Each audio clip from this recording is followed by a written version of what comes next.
सभी को आवाज आ रही है जूम में? हाँ આવે છે. Thank you.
डेस्कटॉप में आने आ रही है.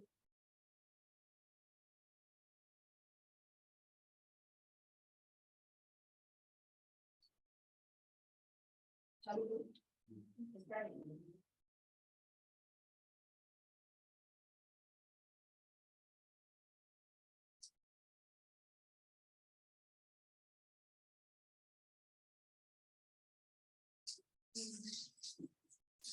जय जिनेन्द्र. जैन सिद्धांत प्रश्न उत्तर माला पे अपना स्वाध्याय चल रहा है, तो मंगलाचरण से शुरू करते हैं. सभी हाथ जोड़ लीजिए. नमो हरिहंताय, नमो सिद्धांत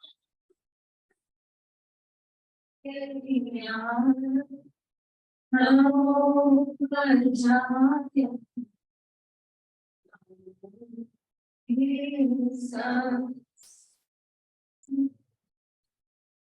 पंचाय मंगलम गौतमो गणी मंगलम कुंड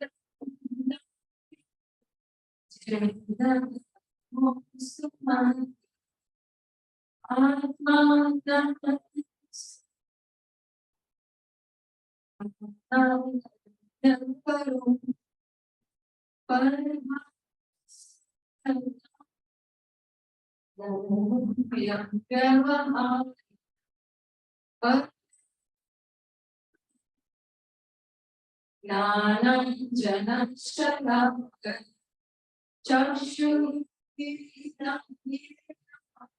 तस्मै श्री गुरुवे नमः. तस्मै श्री गुरुवे.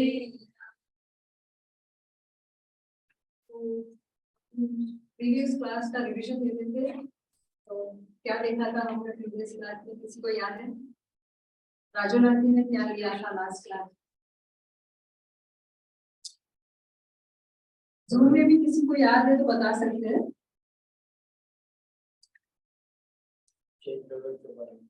छह द्रव्य के बारे में बताया था. ओके. स्पेसिफिकली उन्होंने वन किसे कहते हैं? Very nice. शरीर के बारे में, पुद्गल द्रव्य के बारे में बताया था, राइट? तो पुद्गल का उन्होंने डिवीजन किया था. किसको याद है? पुद्ग प्लस गल. पुद्ग का मीनिंग क्या लिया था उन्होंने? गल का मीनिंग क्या लिया था? पुद्ग इज मिलना. मिलना. Very nice. गलना इज बिछड़. हाँ, अक्षिता ने अच्छे से बोला. पुद्ग मीन्स मिलना और गल मीन्स गलना, मतलब बिछड़ना. तो मतलब जो मिलता है, जो बिछड़ता है, ऐसे पुद्गल द्रव्य है, राइट? ओके. उसके बाद हमने क्या देखा था? तो किसी ने बताया कि बंध को देखा था, राइट? तो बंध क्यों देखा था? ओरिजिनली हमने पहले पुद्गल के दो भेद देखे थे, परमाणु और स्कंद. ओके. तो परमाणु का डेफिनेशन क्या था? किसी को याद है?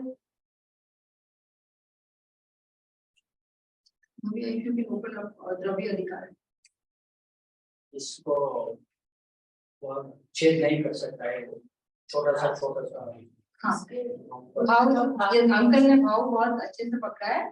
कि जिसको हम छोटे जो उद्गत द्रव्यों को हम उसका और भाग ना कर सके उसको परमाणु कहते हैं, मतलब you can not divide it further, that is called as परमाणु। हाँ, तो और उसके बाद हमने स्कंद देखा था, तो स्कंद का क्या था डेफिनेशन? दो और ज्यादा परमाणु को मिलके स्कंद बनता है। Very nice. तो दो या दो से ज्यादा परमाणुओं का बंध को स्कंद कहते हैं। तो फिर अब इसमें वर्ड आया बंध। तो बंध बंध किसे कहते हैं? उसके पहले अगर थोड़ा अपन नीचे चले जाए तो परमाणु और स्कंद एक बार देख लेते हैं एग्जैक्ट डेफिनेशन। हाँ, उद्गल के कितने भेद? दो भेद, परमाणु और दूसरा स्कंद। और परमाणु किसे कहते हैं? जिसका दूसरा कोई भाग न हो सके ऐसे छोटे से छोटे उद्गल को परमाणु कहते हैं। और स्कंद का किसे कहते हैं? दो अथवा दो से अधिक परमाणुओं के बंध को स्कंद कहते हैं। ठीक है, उसके बाद इधर वर्ड आया है, आप देखो, दो अथवा दो से अधिक परमाणुओं के बंध, मतलब बंध। बंध का डेफिनेशन राजू लाडली ने बताया था। Very nice. संबंध विशेष को बंध कहते हैं। पेज नंबर अगर आप 100 निकालो, 100, हाँ 100, हाँ। तो इसमें अगर आप देखो प्रश्न नंबर 41 उन्होंने इधर से लिया था, उन्होंने 41 प्रश्न से 54 प्रश्न तक लिया था लास्ट सेशन में। तो बंध का डेफिनेशन क्या लिया है इधर? अनेक वस्तुओं में एकत्व का ज्ञान कराने वाले संबंध विशेष को बंध कहते हैं। मतलब उन्होंने गुरुदेव का एग्जाम्पल दिया था कि जैसे गुरुदेव की अभी जो मूर्ति हुई है वो अनेक परमाणुओं का बंध होके वो मूर्ति बनी, राइट? तो उसका हमने अनेक परमाणुओं के बंध का ज्ञान हुआ है। तो वो क्या बोल रहे हैं? अनेक वस्तुओं में एकत्व का ज्ञान, मतलब एक अपन ग्रुप से ऐसे देखते हैं, राइट? एकत्व का ज्ञान कराने वाले संबंध विशेष को बंध कहते हैं। ठीक है, फिर अपने स्कंद के कितने भेद है वो देखेंगे। कितने भेद है? सिर्फ 5 भेद है। 22 भेद है, राइट? 22 भेद है, लेकिन मुख्य से 5 भेद है, राइट? कौन से 5?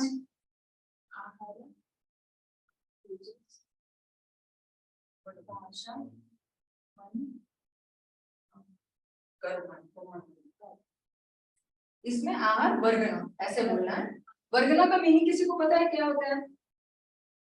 वर्गना उन्होंने बताया था। हाँ, करेक्ट है। वर्गना को अगर अपन एक शब्द में बोले तो उसको बोलते हैं स्कंद। स्कंद का दूसरा नाम है वर्गना। ठीक है, तो स्कंद के वैसे तो 22 भेद है, लेकिन मुख्य रूप से अपन 5 बोलते हैं। कौन से देखो उन्होंने हाईलाइट किया है। आहार वर्गना, तेजस वर्गना, भाषा वर्गना, मनोवर्गना और कार्बन वर्गना। ठीक है, फिर हमने इन पांचों के डेफिनेशन देखे थे। तो कोई क्विकली कहना चाहता है कि ये 5 क्या है? अपने आप भाव बोलिए, मुझे एग्जैक्ट डेफिनेशन नहीं चाहिए, सिर्फ भाव तक पे बता सकते हैं कि आहार वर्गना का मीनिंग क्या है, तेजस का मीनिंग क्या है? शरीर को, शरीर रिलेटेड। तेजस इज शरीर में जो शाइनिंग होती है, ब्राइटनेस होती है, उसके related, right? Carbon Vardhana is जो हमें जो कर्म के जो परमाणु का जो बंध हमें होता है, जीव को होता है, तो कार्बन वर्धना, राइट? ठीक है, if you can open that, हमने और एक स्कंद के भेद का इमेज डाउनलोड किया था, वो देखो यहाँ पे हम लोगों ने 5 भेद बताए। आहार वर्गना, तेजस वर्गना, भाषा वर्गना, मनोवर्गना और कार्बन वर्गना। तो पहले आहार वर्गना की बात करते हैं। देखो हर एक डेफिनेशन का स्टार्टिंग का पार्ट सेम है। बेसिकली क्या बोल रहे हैं? जो उद्गल स्कंद औदारिक, वैक्रिक और आहारिक इन 3 शरीरों परिणमन करता है उसे आहार वर्गना कहते हैं। देखो वर्गना मीनिंग स्कंद, मतलब तीनों 5 डेफिनेशन में वो स्कंद को आएगा ही। And that skand is transformed to what? Based on that definition varies. If the skand is transformed to sharir, the 3 types of sharir are औदारिक, वैक्रिक, आहारिक, then it is called आहार वर्गना, right? If the skand मतलब वो जो वर्गना है, it is transformed to तेजस, मतलब जो कांति, शरीर में कांति होती है, if it is transformed to that, then it is called तेजस वर्गना। हाँ, और if it is transformed to भाषा, मतलब अपन जो शब्द निकलते हैं उसको अगर it is transform to that, then it is called भाषा वर्गना। मनोवर्गना, मनोवर्गना मतलब द्रव्य मन। If it is transform to द्रव्य मतलब हमारे सभी के शरीर के अंदर जहाँ पे छाती के मध्य भाग में देयर इज 8 पंखुड़ी वाला कमल के आकार में एक मन होता है, द्रव्य मन। अगर अपन भगवान की मूर्ति देखते हैं अरिहंत भगवान की, तो वहां पे you can see there is the कमल शेप आकार, राइट, दैट इंडिकेट्स मनोवर्गना। ठीक है, तो 8 पंखुड़ियों वाले कमल के आकार वाले द्रव्य मन की रचना। और कार्बन वर्गना, कार्बन शरीर रूप परिणाम। यहाँ पे अगर आप जो हाईलाइटेड ब्लू कलर में है स्क्रीन में जो शाइनिंग हो रहा है, वहां पे आप इसको कॉन्सेंट्रेट करें। फर्स्ट वन आहार वर्गना में क्या बोला है, औदारिक, वैकृत और आहार। तेजस वर्गना में तेजस शरीर, भाषा वर्गना में शब्द रूप, मनोवर्गना में द्रव्य मन, और कर्मण वर्गना में कार्बन शरीर। मतलब the skand is getting transformed to each of these based on that हमको different type of skand मिलते हैं। there are 5 types of Ved mainly categorized किए हुए। अब यहाँ पे आप ध्यान से देखिए, फर्स्ट डेफिनेशन में औदारिक, वैकृत, आहारक, राइट, यहाँ पे क्या लिखा है, इन 3 शरीर रूप परिणमन, राइट। उसके बाद तेजस शरीर रूप परिणमन। So now we are trying to see how many शरीर आ जाए। यू रिमेंबर राजू लांटी ने बताया था कितने टाइप के शरीर होते हैं, 5 शरीर होते हैं। तो देखो यहाँ पे भी बताया है, औदारिक, वैकृत, आहारिक, this are the 3, fourth one is तेजस शरीर and the last one is कार्बन शरीर नीचे। So there are 5 types of शरीर, ठीक है। और शब्द रूप और द्रव्यमन इज नॉट अ शरीर, इट्स जस्ट पुद्गल का जो स्कंद का है उसको ऐसे ही बोलते हैं कि ये शब्द रूप है, ये द्रव्यमन है, ठीक है। तो 5 शरीर we got to understand from this। अब देखना, कोई बोले कि ये बादल की गरजना होता है, राइट, जब अपन बारिश होती है, थंडरिंग ऑफ द क्लाउड्स, तो वहां भी शब्द निकलते हैं। तो व्हाट इज दैट शब्द, उद्गल स्कंद, लेकिन which type of this भाषा वर्गना। तो what it is trying to prove is कि भाषा वर्गना इज अ पुद्गल। हम लोग क्या बोलते हैं कि अभी ये जो मैं बोल रही हूँ ये मैं बोल रही हूँ, लेकिन मैं नहीं बोल रही हूँ, ये पुद्गल का शब्द रूप परिणाम है। Very nice. देखो अभी गुरुदेव की अपन वाणी सुनते हैं कि नहीं सुनते प्रवचन में, तो क्या गुरुदेव का जीव इधर है, नहीं ना, लेकिन वाणी है। तो मतलब वाणी इधर है, मतलब पुद्गल है, वो पुद्गल का परिणाम है, वो जीव का परिणाम नहीं है। दैट प्रूव्स इट, क्योंकि गुरुदेव तो इधर है नहीं, लेकिन फिर भी वाणी चल रही है, तो दैट इज पुद्गल का परिणाम। वैसे ही अपन क्लाउड्स का जो गरजना होता है, तो वहां पे कोई जीव है क्या, नहीं है ना, फिर भी वहां पे हो रहा है, तो दैट मींस दैट इज पुद्गल का परिणाम, ठीक है। तो अपन वापस अभी जैन सिद्धांत प्रश्नोत्तर माला में जानते हैं। Quickly we will go through all the questions, एक बार रिवीजन फटाफट से हो जाए, सारे के डेफिनेशन देख लेते हैं।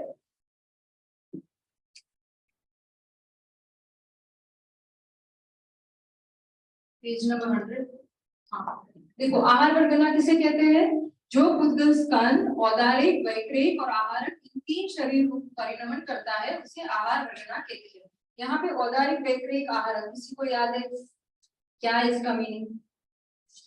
औदारिक जो मनुष्य और तिर्यंश के शरीर होते हैं वो औदारिक, वेरी नाइस। वैकृत इज देव और नारद के शरीर, वेरी नाइस।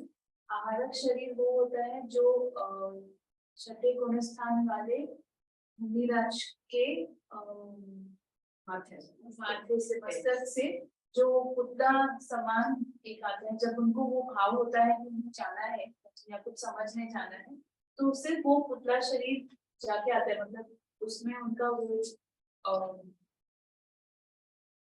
करेक्ट है, जो बोला आपने करेक्ट है, ठीक है। तो उन्होंने क्या कहा कि औदारिक मतलब जो शरीर मनुष्य को होता है और तिर्यंश को होता है, उनको उनके शरीर को क्या बोलते हैं, औदारिक शरीर।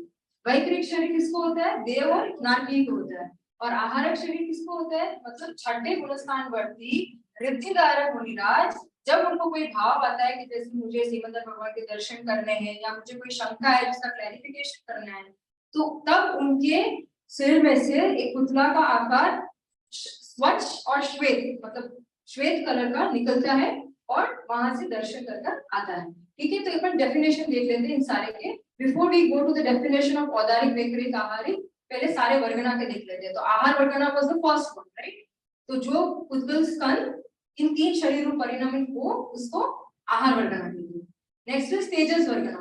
तेजस वर्गना, जिस वर्गना से तेजस शरीर बनता है उसे तेजस वर्गना कहते हैं। देखो इधर है ना, वर्गना डिफरेंट है और तेजस शरीर है। There are 2 definitions, one is तेजस वर्गना, वन इज तेजस शरीर। तो तेजस वर्गना मतलब जो पुद्गल स्कंद तेजस शरीर परिणमित हो रहा है, दैट इज तेजस वर्गना। और तेजस शरीर मतलब कांति रूप जो होता है, दैट इज तेजस शरीर। ठीक है, अपन नीचे जाते हैं। नेक्स्ट है भाषा वर्गना। तो जो वर्गना पुद्गल स्कंद रूप परिणमित होती है उसे भाषा वर्गना कहते हैं। This is easy. मनोवर्गना किसे कहते हैं? जिस पुद्गल स्कंद से 8 पंखुड़ियों वाले कमल के आकार वाले द्रव्यमंड की रचना होती है उसे मनोवर्गना कहते हैं। ये 8 पंखुड़ी वाला जो द्रव्यमंड है ये हमारे ज्ञान में नहीं आता, लेकिन केवली भगवान के ज्ञान में आता है। It is very small, very minute, हम देख नहीं सकते इसको। नेक्स्ट है कार्बन वर्गना।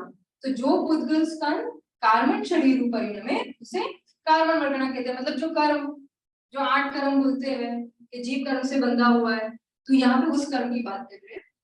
ठीक है, तो शरीर अभी हमने देखा था, वहां पे अपने जब स्लाइड देखा था, इमेज देखा था, वहां पे भी देखा था कि शरीर 5 होते हैं, औदारिक, वैक्रिक, आहार, आहारक, तेजस और कारण। ठीक है, इधर तक किसी को कोई डाउट है तो पूछना। जूम में भी किसी को डाउट है तो पूछ सकते हैं, हैंड रेज कर सकते हैं। ओके, नेक्स्ट इज औदारिक शरीर किसे कहते हैं? तो मनुष्य और तिर्यंश के स्थूल शरीर को औदारिक शरीर कहते हैं। व्हाटएवर अक्षता भाभी जैसे।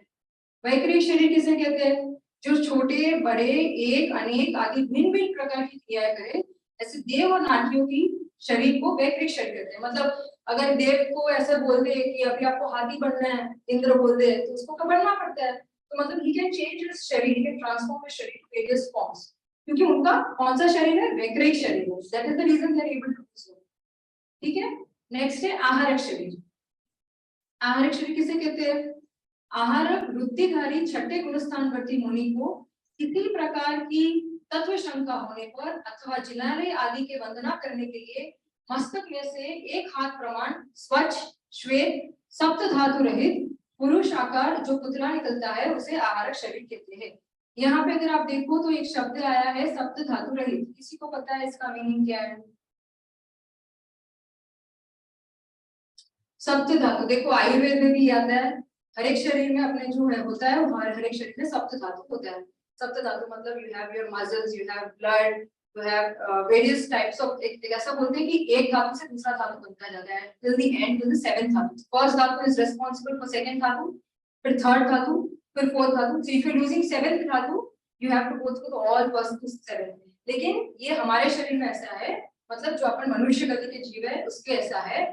लेकिन जो आहारक बुद्धिधारक मुनि होते हैं, जब उनका पुतला निकलता है तो उनमें वो सप्त धातु नहीं होते। तो वही बता रहे सप्त धातु रहित पुरुष आकार जो पुतला निकलता है उसे आहारक शरीर कहते हैं। ठीक है, अब नीचे जाते हैं। तेजस शरीर किसे कहते हैं? औदारिक, वैक्रिक और आहारक मतलब जो मनुष्य गति, तिर्यंश गति। वैक्रिक मतलब देव गति, नाटी गति, और आहारक मतलब मुनिराज की जो निकलता है। इन तीनों शरीर में कांति उत्पन्न करने वाला जो निमित्त है उसे तेजस शरीर कहते हैं। मतलब जो कांति जो चेहरे में, जो बॉडी में रहता है उसको कौन निमित्त है? तेजस शरीर। ठीक है, नेक्स्ट है कार्बन शरीर किसे कहते हैं? ज्ञानावरण आदि 8 कर्मों के समूह को कार्बन शरीर कहते हैं। इधर तक तो हमने लास्ट सेशन में देखा था, राजू आंटी ने सब बताया था। और लास्ट क्वेश्चन जो 54th वाला है वो अधूरा रह गया था लास्ट सेशन में, तो अभी अपन को पूरा कर देंगे। तो क्वेश्चन क्या है? एक जीव को एक साथ कितने शरीरों का संयोग हो सकता है? ठीक है, तो पहले अपन यूं ही सोचते हैं, मनुष्य और तिर्यंश को कितने शरीर हो सकते हैं? हमने 5 टाइप ऑफ शरीर देखे, राइट? तो इसमें से कौन से हो सकते हैं? ओके, औदारिक, तेजस और वेरी नाइस। औदारिक, तेजस और कार्बन। देव और नाटी को वैक्रिक, तेजस और कारण। Very nice. वैक्रिक, तेजस और कार्बन। ओके, और वृत्तिधारी मुनिराज को 4। Very nice. औदारिक, औदारिक, आहारक, आहारक, तेजस और वेरी नाइस, तेजस और कार्बन। और लास्ट में यहाँ पे और एक चीज बताई है, विग्रह गति। विग्रह गति मतलब किसी को पता है क्या होता है? क्या? शरीर आदि मणिकर दूसरे शरीर धारण करने की जो प्रक्रिया है उसको यस, दीपक भाभी ने बहुत अच्छा बताया है। मतलब एक शरीर छोड़ के जब दूसरे शरीर तक जाते हैं, मतलब अपनी आयुष्य समझो इस आयु मनुष्य गति की खत्म हो गई और अपन दूसरे गति में जा रहे हैं, तो बीच का जो टाइम होता है उसको बोलते हैं विग्रह गति। तो विग्रह गति में कौन से शरीर होते हैं? तेजस और कार्बन, राइट? क्योंकि वहां पे कौन सा भी गति नहीं है, मनुष्य गति नहीं है, तीर्थ गति, नर गति, देव गति नहीं है, मतलब औदारिक वेगराग नहीं हो सकता। तो कौन सा बचा? तेजस है, कार्बन है, ठीक है। और आहारक तो हो नहीं सकता क्योंकि मुनिराज को ही होता है। तो यहाँ पे वही लिखा है, एक बार पढ़ लेते हैं क्या लिखा है। एक साथ कम से कम 2 और अधिक से अधिक 4 शरीरों का संयोग होता है।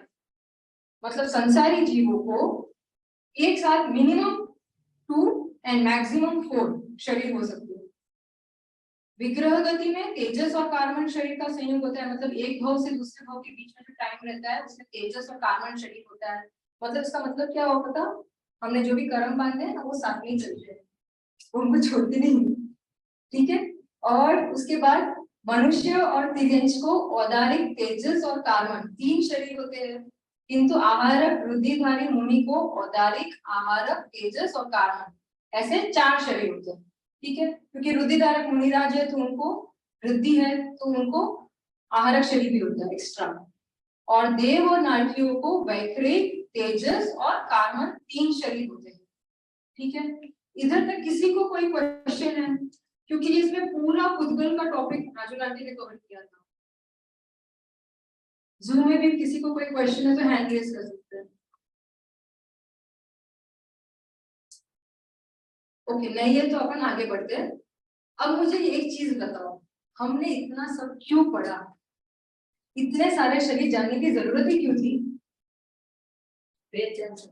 एक्सीलेंट एक्सीलेंट, डिम्पल भाभी ने बहुत ही बढ़िया जवाब दिया। भेद गिरान करना है। हमारा प्रयोजन ये है कि हम स्व पर का भेद ज्ञान कर सकते, ठीक है। देखो जैसे अपन एग्जाम्पल लेते हैं, अपन खिचड़ी खाते हैं, राइट। खिचड़ी में क्या क्या आता है? चावल आता है, दाल आता है, हल्दी आता है, सॉल्ट आता है, राइट। अब देखो खिचड़ी खा रहे हो और उसमें आपको खारा ज्यादा लगा, तो कोई जो भेद ज्ञान नहीं करता वो चीज क्या कहता है पता है? खिचड़ी बहुत खारी है, राइट। और जिसको पता है, जिसको भेद ज्ञान करना आता है, वो क्या बोलता है? नमक ज्यादा है, राइट। तो उसको भेद ज्ञान करना आता है तो वो बोलता है नमक ज्यादा है। वो ऐसा नहीं बोलता कि खिचड़ी खाएगी, क्योंकि उसको पता है कि खारापन नमक का गुण है, राइट। तो मतलब इसका मतलब ये है कि हमको ऑलरेडी भेद ज्ञान करना आता है। We already know how to do भेद ज्ञान। भेद ज्ञान को इंग्लिश में क्या बोलते हैं? You know how to differentiate between two things. You already know it. लेकिन कहाँ पे करना है वो हमको नहीं आता। जैसे हमको स्व में और पर में भेद ज्ञान करना है, तो वहां पे अपन गड़बड़ा जाते हैं। बाकी सब में तो भेद ज्ञान करना आता है। जैसे कि एप्पल और ऑरेंज अपन खरीदने जाए, तो कोई बच्चा पहली बार जाए तो उसकी माँ क्या बोलता है कि how do I differentiate mamma, how do I differentiate between apple and orange? तो क्या बोलेंगे? कलर, ठीक है। एप्पल रेड कलर होता है, orange is orange colour. Apple is smooth in texture, orange थोड़ा रफ है, ठीक है। तो ऐसा करके हो जाता है, तो बच्चा भी जाता है ये डिफरेंशिएट्स, ओके इसमें रेड कलर कौन सा है, मतलब अच्छा ये एप्पल है, ऐसे फिर खरीद के लाते हैं, राइट। तो वैसे ही हमको गुरु भी सिखाते हैं कि सुन भाई, ये तेरा, ये तू जीव है और ये शरीर है। लेकिन अपन वो उसमें समझ नहीं आती, उसमें पूरा गड़बड़ा जाता है। एग्जाम्पल बताती हूँ मैं। अपन जैसे कोई बीमार हो जाए, ठीक है, तो बीमार हो जाए तो क्या करता है? डॉक्टर के पास जाते हैं। तो और उसको लक्षण ऐसा हो रहा है कि जैसे कि समझो उसकी कोई फुंसियां निकल रही है बॉडी में से, तो लग रहा है नहीं बड़ा रोग लग रहा है मुझे, गेटिंग वरीड, कुछ तो बड़ा होना है, बड़ा रोग है मेरे पास। वो डॉक्टर के पास जाता है और डॉक्टर को दिखाता है, और डॉक्टर क्या कहता है कि नहीं नहीं कुछ नहीं है, मामूली सा है, यूं ही है। तो क्या बोलते हैं? हाय मेरे जान में जान आ गई। अब मुझे बताओ कि तूने जान कहाँ पे डाली हुई थी? शरीर में जान डाली हुई थी? तो शरीर में सब ठीक है तो जान में जान आ गई, है ना। तो मतलब उसने भेद ज्ञान नहीं किया, इसलिए वो आकुलित हो रहा था। अगर उसको पता था कि ये तो शरीर की पर्याय है, मतलब पुत्र की पर्याय है, मेरे में कुछ नहीं है, तो उसको आकुलता नहीं हो, राइट। तो हमें ये बेसिकली इतने सारे हमने भेद क्यों देखे? औदारिक, वैकृत, आहारक, तेजस, कार्बन, भाषा, वर्गना, ये सब क्यों हमने देखा? क्योंकि हम पूरा टाइम गड़बड़ा जाते हैं। हम क्या सोचते हैं, देखो मैं कितना अच्छा बोल रही हूँ, ये है भाषा वर्गना का परिणाम। कई बार ऐसा होता है जब हम कहते हैं कि हमें बोलना चाहिए कुछ और वो निकल जाता है कुछ। तो अगर तुम बोल ही सकते हो तो हर टाइम अच्छा बोल के दिखाओ, नहीं हो सकता ना। इसका मतलब दैट प्रूव्स कि ये तुम्हारे हाथ की बात नहीं है। लेकिन हम पूरे टाइम अभिमान करते कि नहीं मैंने अच्छा पकड़ लिया, तो द्वेष करते कि यार इस बार क्यों ऐसा हो गया मेरे से।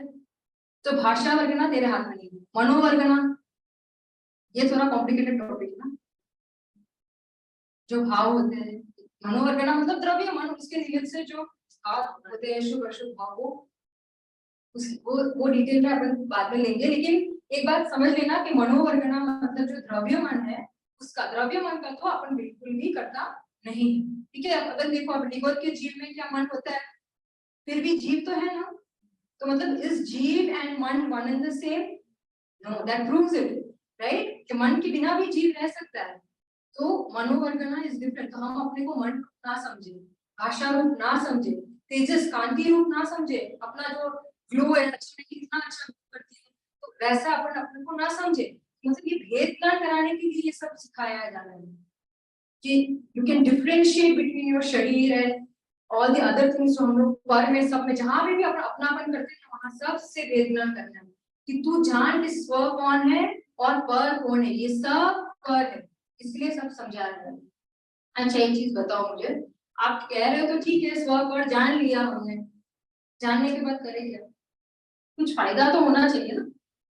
क्या फायदा क्या है जानने से? स्व पर जान लिया, ठीक है, ये पर है, ये स्व है, क्या करूं मैं? अनुभव करना है, राइट? एक्चुअली राइट है। पर से एकदम बुद्धि तोड़ना। पर से इतना बुद्धि तोड़ा, सभी आंसर्स का करेक्ट है। देखो, जब अपन स्व और पर का भेद विज्ञान कर पाएंगे तभी स्व का अनुभव कर पाएंगे, वरना खिचड़ी में खिचड़ी का नहीं अनुभव करेंगे। अपन नहीं जान पाएंगे कि ये सॉल्ट का है, ये जो खारापन है ये सॉल्ट का है, ये खिचड़ी का नहीं है। तो इससे वैसे ही अगर अपन को आत्मा का अनुभव करना है तो अभी अपना जो स्टेट है ना खिचड़ी जैसा है। आत्मा है, ये औदारिक शरीर है, फिर तेजस शरीर है, कार्बन शरीर है, ये भाषा वर्गना है, पूरे का अपन कंफ्यूज हो जाते हैं। ये सब मैं ऐसे करते हैं, लेकिन ये कौन सा भी मैं नहीं हूँ। मैं सिर्फ उसमें सभी में, खिचड़ी में इतना सारा खिचड़ी दिख रहा है ना, उसमें सब सिर्फ जीव द्रव्य वही मैं, बाकी कौन सा भी मैं नहीं। ठीक है, तो ये अपन पहले पर को तो निकाल दिया, ठीक है, पर से भेद ध्यान कर लो, और फिर स्व में स्व का अनुभव, भव्या ने बहुत ही अच्छा बताया, स्व का अनुभव करना है। स्व का अनुभव को क्या बोलते हैं? आत्मानुभव, इसको बोलते हैं सम्यक दृष्टि। ठीक है, देखो अभी अपन नेक्स्ट वीक किसकी सम्यक जयंती मनाने वाले हैं? बहन माता जी, पूज्य माता जी चंपा बहन, राइट, उनकी सम्यक जयंती मनाने वाले हैं। उनको कहाँ पे सम्यक दर्शन हुआ था? वाकानेर पे। इसलिए क्या बोलते हैं उस वाकानेर को? समकित धाम वाकानेर, राइटली सेड समकित धाम। वहां पे उनको सम्यक दर्शन की प्राप्ति हुई थी, इसलिए समकित धाम वाकानेर नाम पड़ा है। ठीक है, कौन से दिन हुआ था उनको? वेरी नाइस, फागुन। हाँ, किसी ने जूम में भी बोला ओके, वेरी नाइस, फागुन दर्शन। ठीक है, और किसी को याद है कि उन्होंने सम्यक दर्शन जब हुआ तब क्या हुआ था, उनको कैसा अनुभव हुआ था? उन्होंने एक पत्र लिखा, उन्होंने एक नोट लिखा था, याद है किसी को? किसने पढ़ा है? अच्छा, वो आप एक खोलिए पीडीएफ। माता जी को जब सम्यक दर्शन हुआ था तब उन्होंने एक नोट लिखा था, तब उन्होंने अपना अनुभव जो हुआ था, जब आत्मानुभूति होती है तब कैसा अनुभव होता है, उन्होंने उसमें लिखा था। ये सम्यक दर्शन उनको दोपहर को 3 बजे आसपास हुआ था। फर्स्ट फ्लोर, अब किसी ने वाकानेर पे गए हो तो वहां पे देखोगे फर्स्ट फ्लोर पे, वहां पे एक अभी तो वहां पे भगवान की मूर्ति और सामने ऐसा रखा भी है। हाँ ये हाँ, थोड़ा जूम आउट, हाँ ठीक है। देखो विशेष 5, पूज्य भगवती बहन श्री चंपा बहन की निज आनंद वेदन संबंधित नोट, मतलब उन्होंने जो लिखा था उसके बारे में ये है। आनंद का दिन, वाकानेर, विक्रम संवत 1989, ओके, और ईस्वी से संवत 1933। उम्र कितनी थी? 19 इयर्स। शाम को लगभग 3 बजे। क्या लिखा है माता जी ने? देखो, चैत्र गुण फाल्गुन कृष्ण दशम को सोमवार दोपहर सामायिक में निज स्वरूप अनुभव में आया। अनंत काल से नहीं समझ में आया स्वरूप समझ में आया।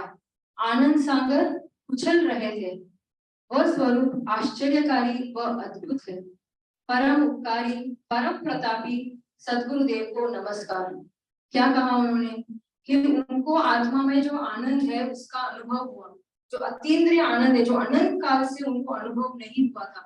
जो अभी भव्या ने बोला ना, स्वानुभूति मतलब स्व का अनुभव। स्व का अनुभव मतलब अपने आत्मा जीव द्रव्य का अनुभव। जीव का अनुभव मतलब चैतन्य, ज्ञान, दर्शन, आनंद, ऐसे जितने भी गुण हैं वो सर्व गुणांश सम्यक दर्शन होता है। मतलब सारे गुण का अनुभव। कैसा अनुभव? सिद्ध भगवान को जैसा आनंद का अनुभव होता है वैसा अनुभव होता है। ठीक है, तो उसका अंश, सिद्ध भगवान को जैसा आनंद का अनुभव होता है वैसे अंश का उन्होंने अनुभव किया। जैसे शक्कर को अपन थोड़ा सा चख पता चल जाता है कैसे मीठा है, बस वैसे ही उन्होंने अपने आत्मा का अनुभव किया। तो और उन्होंने क्या किया? परम उपकारी, परम प्रतापी सद्गुरुदेव को नमस्कार। मतलब गुरुदेव श्री को उन्होंने नमस्कार किया क्योंकि उनके निमित्त से, उनकी वाणी के निमित्त से उनको सम्यक दर्शन हुआ था। किसी को इस प्रसंग के बारे में और कुछ याद है? कोई बताना चाहता है क्या हुआ था बाद में? सम्यक दर्शन हो गया, फिर क्या हुआ था? माता जी के एक भाई थे, हिम्मत मामा, उनके साथ कुछ चर्चा हुई थी। किसी को याद है क्या हुई थी?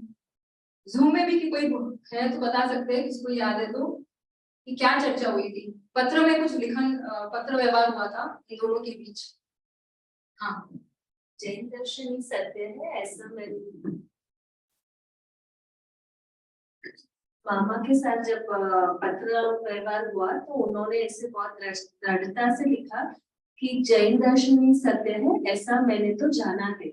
फिर मामा को ऐसे लगा कि क्या बहन चंपा को सम्यक दर्शन होगा, वो इतनी दृढ़ता से कैसे कह सकती। तो उन्होंने फिर रिटर्न पत्र में पूछा कि इस बारे में कि हाउ कैन यू से सो फॉर्मली। तो माता जी ने लिखा कि आ आत्मा ने ब्रह्मण्डो किनारो आगे गयो छे और भाई विचक्षण थे, उन्होंने समझ लिया। यस,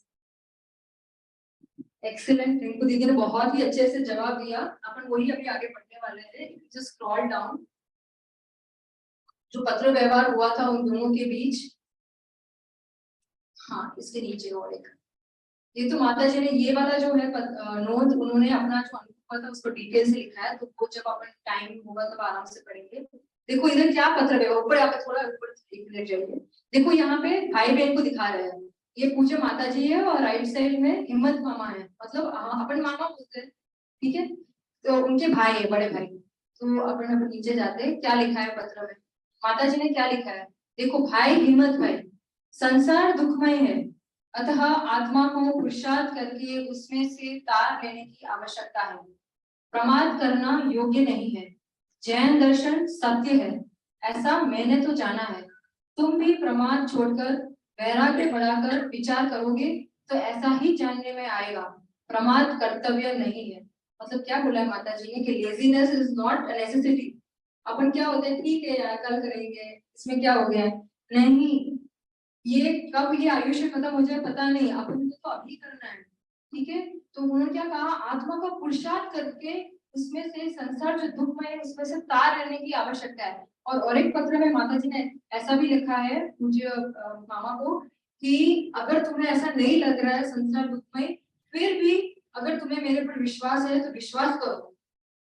तुम्हें किसी पर तो विश्वास होगा ना, तो मैं तो तुम्हारी बहन हूँ ना, तुम्हें मुझ पर तो विश्वास होगा ना। मैं कह रही हूँ संसार दुखमय है, भले तुम्हें अभी नहीं लग रहा, तुम्हें लग रहा है सब तो अच्छा है, क्या इसमें नहीं, अभी भी तुम्हें दुख लग रहा है। तो पता नहीं अभी तुम दुखी हो, इतनी क्षण तुम्हें दुखी हो, तुम्हें नहीं पता है ये जो विकल्प चल रहा है ना वो तुम्हें एक्चुअली दुख का कारण है, लेकिन तुम्हें नहीं पता चल रहा है। तो उन्होंने क्या कहा कि संसार दुखमय है, अपने आत्मा का पुरुषार्थ करके यहाँ से तार लेने की आवश्यकता है संसार में से, और प्रमाद करने योग्य नहीं। और देखो यहाँ पे उन्होंने कहा है जैन दर्शन सत्य, पूरे कॉन्फिडेंस से कहा है कि जैन दर्शन सत्य है। तो अब देखना पूज्य मामा क्या क्वेश्चन पूछते हैं। अब नीचे थोड़ा जाइए, हाँ एक मिनट, हाँ इधर देखो क्या लिखा है। उपरोक्त पत्र पढ़कर श्री हिम्मत भाई ने पूछा कि बहन क्या तुझे संकित हुआ है? उसके उत्तर रूप में लिखे गए पूज्य बहन श्री के पत्र। अब देखो माता जी ने क्या जवाब दिया। हिम्मत मामा ने पूछा कि क्या तुम्हें सम्यक दर्शन हो गया, तुम इतने कॉन्फिडेंस से कैसे कह सकती हो जैन दर्शन ही सत्य है? देखो क्या लिखा है, भाई हिम्मत भाई, इस आत्मा को परिभ्रमण का किनारा आ गया है। देखो, और फिर एंड में क्या लिखा, बहन चंपा का वंदन। देखो आप, खुद समेत दृष्टि, और बड़े भाई को लिख रही है बहन चंपा को वंदन, मतलब उनके भाई को वंदन। मतलब लौकिक व्यवहार में भी बड़े भाई जो बड़े होते हैं उनको, भले खुद समेत दृष्टि है लेकिन फिर भी लौकिक में भी ऐसे देखिए चंपा का वंदन। और उन्होंने देखो इतना कि उन्होंने ऐसा नहीं कहा हाँ हाँ मुझे समेत दृष्टि हो गया, ऐसा नहीं, पूरी ऐसे निर्माणता। और ऐसे लिखा कि हाँ इस आत्मा को परिभ्रमण का किनारा, मतलब इनडायरेक्टली आंसर दिया, डायरेक्टली। और भाई ने तो समझ लिया कि अच्छा मतलब इनको हो गया सब कुछ। अपन नेक्स्ट फ्राइडे को उनका जो सम्यक जयंती अपन मनाने वाले हैं, मंदिर में पूजा भी रखी गई है मंडे से। अपन थोड़ा नीचे उनके लिए थोड़ी सी नीचे नीचे नीचे नहीं ऊपर नहीं नीचे अपन ये फर्स्ट थोड़ी भक्ति की लाइन है, थोड़ी अपन पढ़ते हैं तो थोड़ा नीचे और हाँ बस बस बस। आज मंगल मंदिर द्वार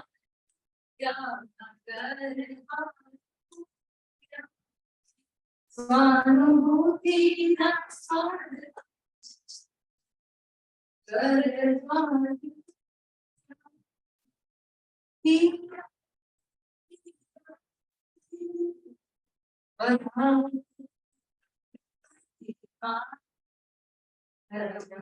आगे बढ़ा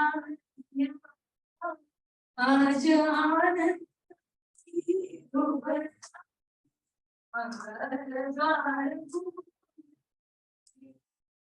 क्या बोलते, उनको आत्मा का दर्शन हुआ, मतलब आज मंगल द्वार खुले, अनंत काल से जैसे दर्शन नहीं हुआ था उसका आज दर्शन हो गया मुझे।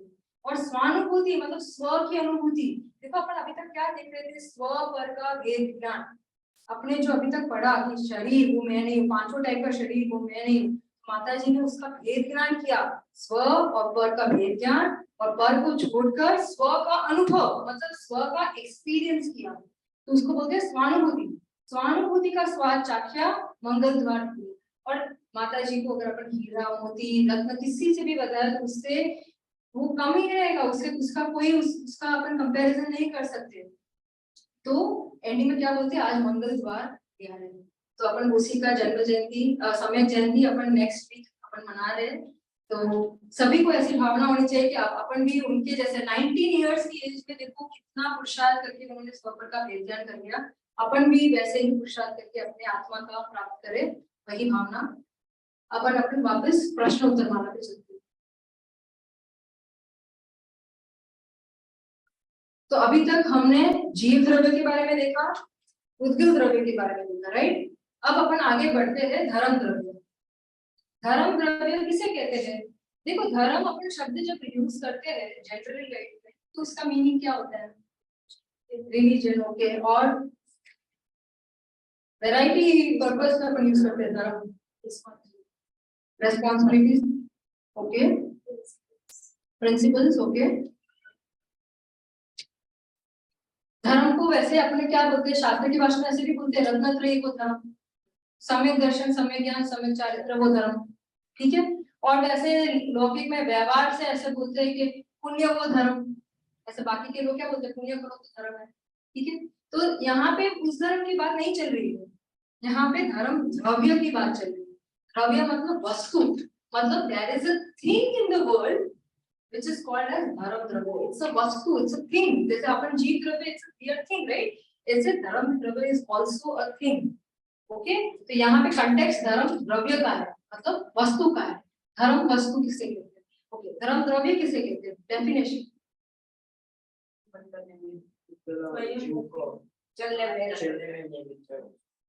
राइट।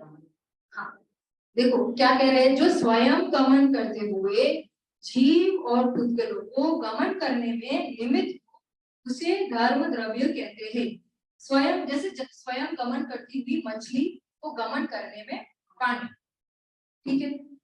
अब इसको समझने के लिए पहले अपन एग्जांपल समझ लेते हैं। एग्जांपल में क्या बताया, देखो पानी होता है और उसमें मछली होती है। अब मुझे ये बताओ कि मछली को जब यहाँ एक जगह से दूसरी जगह जाना होता है, क्या पानी उसको जबरदस्ती करती है कि no no no you have to move, नहीं, नहीं करती है, तो मतलब तो फिर मछली खुद अपने आप इधर से उधर जाती है, right? So pani is not forcing machhli to move from one place to another. जब स्वयं मछली गमन करना चाहती है तो वो स्वयं गमन करती है। उसमें हेल्पफुल का आरोप किसको आता है? पानी को, राइट? अब देखो यहाँ पे वर्ड यूज हुआ है निमित्त। कई लोग ऐसे होंगे जिन्होंने निमित्त शब्द पहली बार सुना होगा, तो आप लोग एक बार ध्यान से समझ लीजिए निमित्त का मीनिंग क्या होता है। निमित्त का मीनिंग होता है, अपन स्थूल अपन सिर्फ अपने लौकिक भाषा में ऐसे समझना है, अपन को अपनी डेफिनेशन नहीं आती, अपन सिर्फ अपन समझते हैं कि निमित्त किसको कहते हैं। निमित्त का मतलब करता नहीं। हमेशा ये चीज याद रखना, निमित्त मतलब करता नहीं। देखो अभी मछली मूव करती है, इसमें पानी उसको जबरदस्ती नहीं कर रहा है, मतलब पानी इज डूइंग नथिंग, पानी करता नहीं है। ओके, सो निमित्त मींस करता नहीं, लेकिन उसके ऊपर अनुकूल होने का आरोप आता है, ब्लेम आता है कि this was helpful at the time when I was moving, right? जब मछली was moving from one point to another point, पानी was just a helpful medium, right? करती कुछ नहीं है, बट इट्स जस्ट देयर, पानी इज जस्ट देयर, इसलिए उसको बोलते हैं निमित्त। निमित्त का मतलब क्या होता है? दो चीज, करता नहीं है और अनुकूल होने का आरोप आता है। फिर से बोलिए, सब बोलिए, इसको याद करना है, क्योंकि अपन शास्त्र में कई बार निमित्त शब्द यूज समझते हैं लेकिन उसमें गड़बड़ा जाते हैं, उसमें निमित्त का मीनिंग करता लेते हैं। तो निमित्त का मतलब क्या होता है? करता नहीं, और एक अनुकूल होने का आरोप, राइट? फिर से अपन इसको बहुत अच्छे से याद करना है। निमित्त मतलब क्या? करता नहीं, और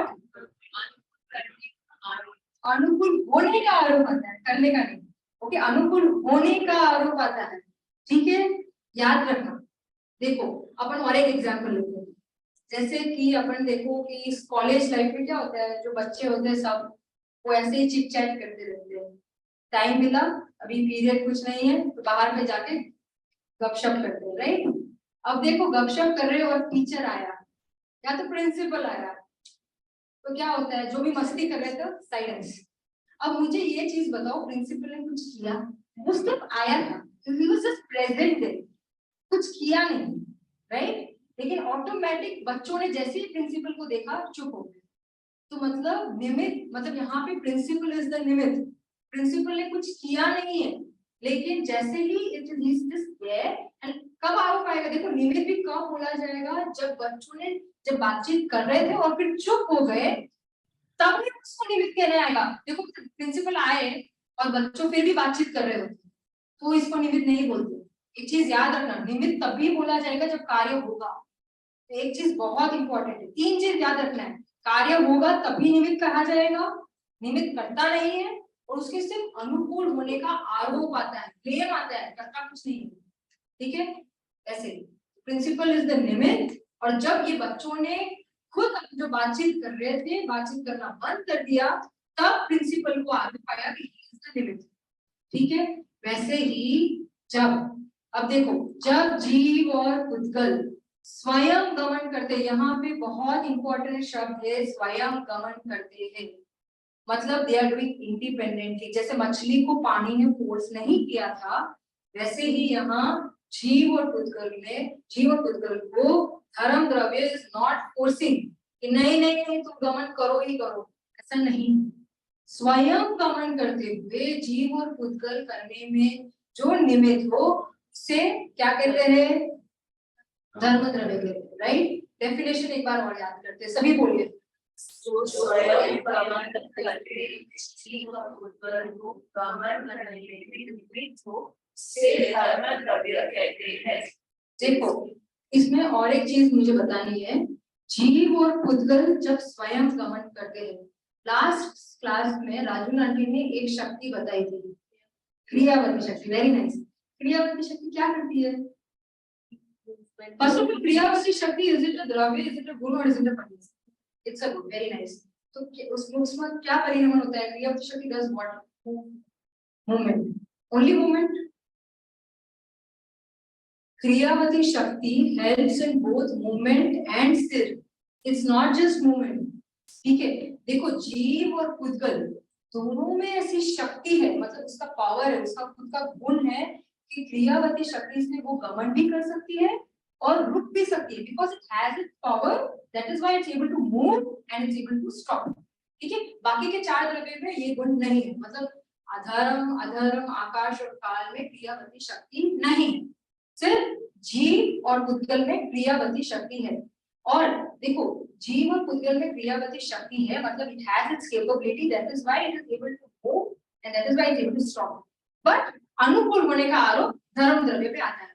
और एक एग्जांपल देखो, ट्रेन चलती है, राइट, तो वहां पे रेल की पटरी होती है, तो is rail patri forcing train to move from one place to another? No, but अनुकूल है, इट इज हेल्पफुल। तो अनुकूल होने का आरोप जिसके ऊपर आता है, ब्लेम आता है, वो है रेल की पटरी, लेकिन ट्रेन स्वयं गमन कर रही है। वैसे ही जीव और पुद्गल जब स्वयं गमन करते हैं तब धर्म द्रव्य उसको निमित्त कहने में आता है। और एक एग्जांपल, ये निमित्त को समझने के लिए देखो, अपन दूध को दही बनाते हैं, कैसे बनाते हैं? जामुन डालते रहे, जामुन किसका डालते हैं? दही का डालते हैं, ओके, वन इज दही। और एक चांदी का सिक्का, राइट, नारियल भी डालते हैं, राइट, और एक बादाम का छिलका भी डालते हैं, राइट। तो इसके बादाम के छिलके या नारियल से भी जब आप दूध को दही में जामुन बनाते हो, अब देखना जब दूध और दही जामुन बनता है तब ये जो छिलका डाला, ये जो नारियल डाला, ये चांदी का सिक्का डाला, जो भी आपने डाला उसमें कुछ चेंजेस होता है। Does it change even a bit? मतलब 100% चांदी का सिक्का जैसा था वैसे ही, 100% बादाम का छिलका जैसा था वैसा ही है, नारियल जैसी थी वैसे ही है, बिल्कुल चेंजेस नहीं है। दैट प्रूव्स कि निमित्त करता कुछ, it is just present, it is just present. लेकिन उसी समय दूध दही अपने आप, जैसे इसके प्रेजेंस में, लेकिन करता खुद दूध है, वो दूध दही में परिणत। तो मतलब निमित्त में कुछ भी अल्टरेशन नहीं होता है, रेल की पटरी में कुछ अल्टरेशन नहीं होता है, पानी में कुछ अल्टरेशन नहीं होता है, लेकिन वो सिर्फ अनुकूल निमित्त है। इट इज इंग्लिश में अपन जैसे अपन पढ़ाई में पढ़ते हैं catalyst, right, it only helps, उसमें कुछ चेंजेस नहीं होता, but catalyst only helps, it helps to faster the reaction, जो भी रिएक्शन होता है। तो it is like a catalyst, मतलब निमित्त जो है इट्स लाइक अ कैटलिस्ट, करता कुछ नहीं है, जस्ट प्रेजेंट, लेकिन उसको अनुकूल होने में आरोप आता है। सभी को क्लियर है निमित्त किसे कहते हैं? निमित्त भाव वासन सभी को हो गया है, ठीक है। तो धर्म द्रव्य का आपने डेफिनेशन देखा, अब अपन अधर्म द्रव्य का डेफिनेशन देख लेते हैं। अधर्म द्रव्य का डेफिनेशन किसी को पता है? पूर्वक स्थिति में रुकने को जो वो है, वेरी जीव और पुद्गल, यस, क्या बोला? जो स्वयं गति पूर्वक स्थिति रूप परिणामित जीव और पुद्गल को स्थिर रहने में निमित्त हो, उसे अधर्म द्रव्य कहते हैं। जैसे पथिक को स्थिर रहने में वृक्ष की छाया। Again we will understand the example first. पहले एग्जांपल देख लेते हैं क्या बोल रहे हैं। समझो एक आदमी है, a traveller, person who is travelling from one place to another place. वो जा रहा है, धूप है बहुत, और एक जगह से दूसरी जगह जा रहा है, और वो बहुत थक गया है क्योंकि गर्मी बहुत है और धूप है, तो थक गया है, और बीच में उसको एक ट्री दिखता है, तो वो ट्री पे जाके थोड़ी देर आराम करता है, राइट, छाया पे जाके थोड़ी देर आराम करता है। अब मुझे ये चीज बताओ कि ट्री ने क्या फोर्स किया कि तुम आकर मेरे पास बैठो? नहीं ना, नहीं। तो यहाँ पे ट्री क्या हुआ? निमित्त हुआ, उसने किया कुछ नहीं, लेकिन उस पर अनुकूल होने का आरोप आया। कब आरोप आया? जब पथिक ने वहां पे जाकर वो बैठा। अगर वो बैठता नहीं तो आरोप नहीं आता, ठीक है। तो किया कुछ नहीं, सिर्फ अनुकूल होने का आरोप आया। और कब आरोप आया? जब पथिक जाकर बैठा, ठीक है। ये एग्जाम्पल क्लियर है। और यहाँ पे इंपॉर्टेंट बात ये है कि पथिक ट्रैवल कर रहा था और बाद में जाकर, ठीक है, ऐसा नहीं था को पहले से बैठा हुआ, तो जाके ट्रैवल कर रहा था और जाके बैठा, तब उसको अनुकूल होने का आरोप वो वृक्ष को हुआ। अब अपन सिद्धांत, मतलब एक दृष्टांत हुआ, अब सिद्धांत देखिए क्या बोलते डेफिनेशन में। जो स्वयं गति पूर्वक स्थिति रूप परिणमित जीव और पुद्गल को स्थिर रहने में निमित्त हो, उसे अधर्म द्रव्य कहते हैं। देखो यहाँ पे इम्पोर्टेंट पार्ट क्या है, स्वयं गति पूर्वक स्थिति, मतलब they were traveling before, Jeev and Pudgal were moving from one place to another, and after they were traveling, then they decided, okay, अभी मुझे स्थिर होना है। किसने डिसाइड किया? जीव और पुद्गल, मतलब खुद उनको अधर्म द्रव्य ने फोर्स नहीं किया, वो खुद जाके वहां पे जब स्थित हुए तो तब उसको अनुकूल होने का आरोप निमित्त किसको आता है? अधर्म द्रव्य का। ठीक है, एक बार डेफिनेशन रिपीट सब बोलिए।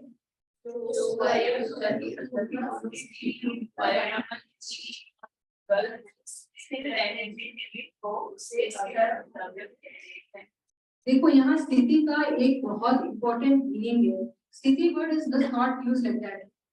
अपन देखो कहीं पे भी अपन फॉर एग्जांपल दिसंबर शिविर में अपन सोन गए, ठीक है, तो कोई आपसे मुमुक्षु मिलता है और वो पूछता है आपको कि भाई साहब आप कहाँ पे स्थित हो? Where do you stay? Right? ये नहीं पूछता कि आप कहाँ पे रहते हो, आपको ऐसा बोलते हैं ना कौन सा रूम अलॉट किया है, राइट? कहाँ पे स्थित किया आपको, मतलब स्थित मतलब you are travelling and now they have allotted some place for you and that place that person is asking, right? तो मतलब स्थिति जब वर्ड यूज होता है, द वर्ड इटसेल्फ मींस गमन पूर्वक स्थिति, right? And if you are permanently staying at one place, तो हम जैसे अपन बैंगलोर में अपन रहते हैं, तो अपन कोई पूछेंगे भाई साहब आप कहाँ पे रहते हो, आप ये नहीं बोलेंगे कहाँ पे स्थित हो, कहाँ पे रहते हो, बोलेंगे ठीक है मैं राजाजी नगर में रहता हूँ, ठीक है?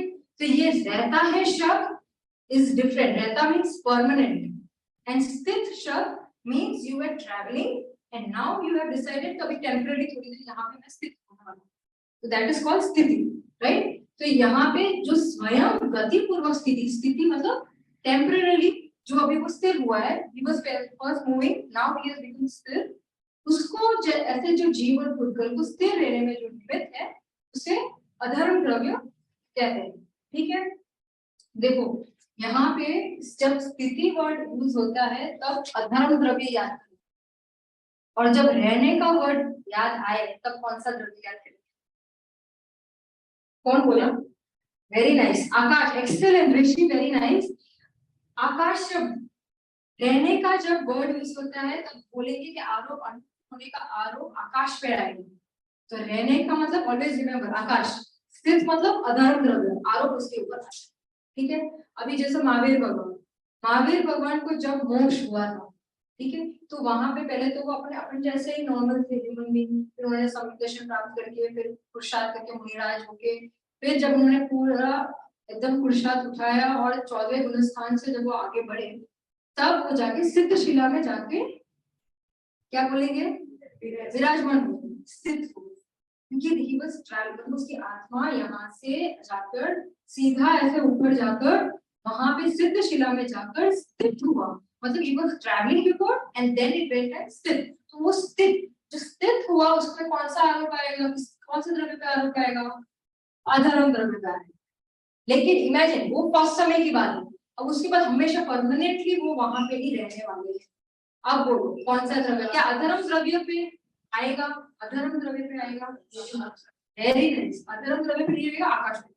तो ये आपको बहुत क्लियर होना चाहिए स्थिति और रहने में फर्क, ठीक है? ओके, तो अभी 2 मिनट है, अपन क्विकली रिवीजन कर लेते हैं अभी तक क्या क्या देखा। तो शुरुआत में अपन पुद्गल का देखा, पुद्गल के अपन वेद देखे, स्कंद के, पुद्गल के 2 वेद परमाणु और स्कंद, स्कंद के वेद 22 वेद है, उसमें मुख्य रूप से 5 वेद है। कोई बताना चाहेगा, जूम में से कोई बताना चाहेगा स्कंद के 5 मुख्य रूप से वेद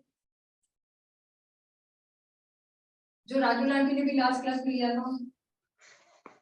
स्कंद के 5 वेद, आहार वर्गणा, तेजस वर्गणा, yes, भाषा वर्गणा, मनोवर्गणा आणि कार्बन वर्गणा।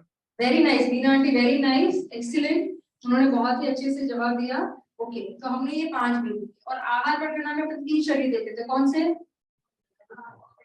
औदारिक, वैदिक और आहार। ठीक है, अब मुझे एक चीज बताओ कि ये सब जानने का प्रयोजन क्या है? Why do we need to learn all this? स्वर पर के भेद ज्ञान से क्या मिलेगा आपको? What is the use?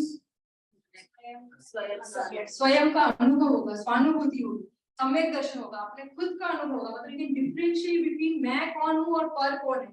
मतलब पर में कुछ भी होगा तो आई डोंट केयर, ठीक है। और स्व में जो है अपन स्व में ही स्थित रहेंगे, मतलब स्व में ही स्व का अनुभव करेंगे, तो उसको बोलते हैं स्वानुभूति। और फिर अपन ने माता जी के बारे में थोड़ा चर्चा की थी कि उनको सम्यक दर्शन हुआ, कैसे उनकी हिम्मत भाई के साथ चर्चा हुई, वो सब आपने देखा। फिर अपन ने धर्म द्रव्य देखा, तो धर्म द्रव्य का डेफिनेशन कोई बताएगा?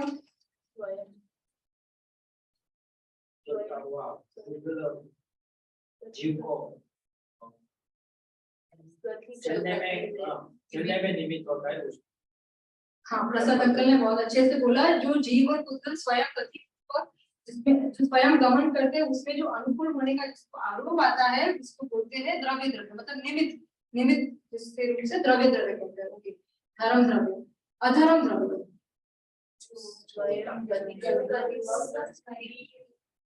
परिणामित होते हैं, जीव और पुद्गल परिणामित होते हैं, उसको निमित्त अधर्म।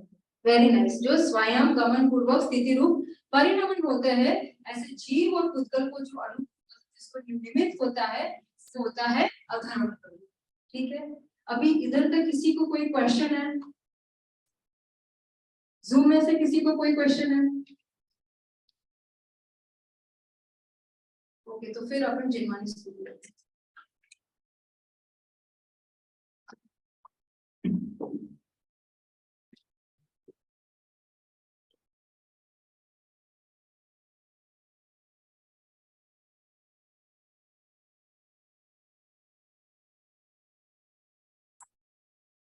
हे जिनमानी भारती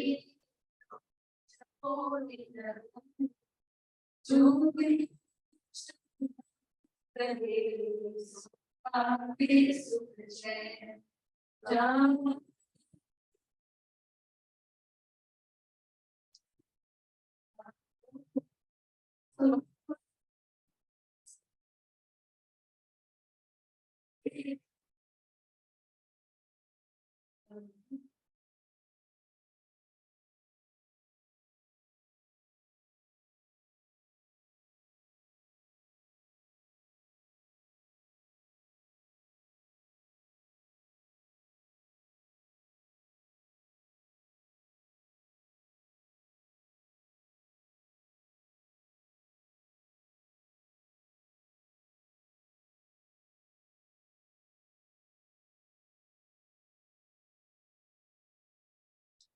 बोलो श्री 24 तीर्थंकर भगवान जय। कुंतल आदि महान आचार्य मुनिराज जय। बोलो श्री सद्गुरु देव जय। प्रसन्न मूर्ति भगवती मातन सनातन सत्य दिगंबर जैन धर्म जय। जय जिनेन्द्र सभी। जय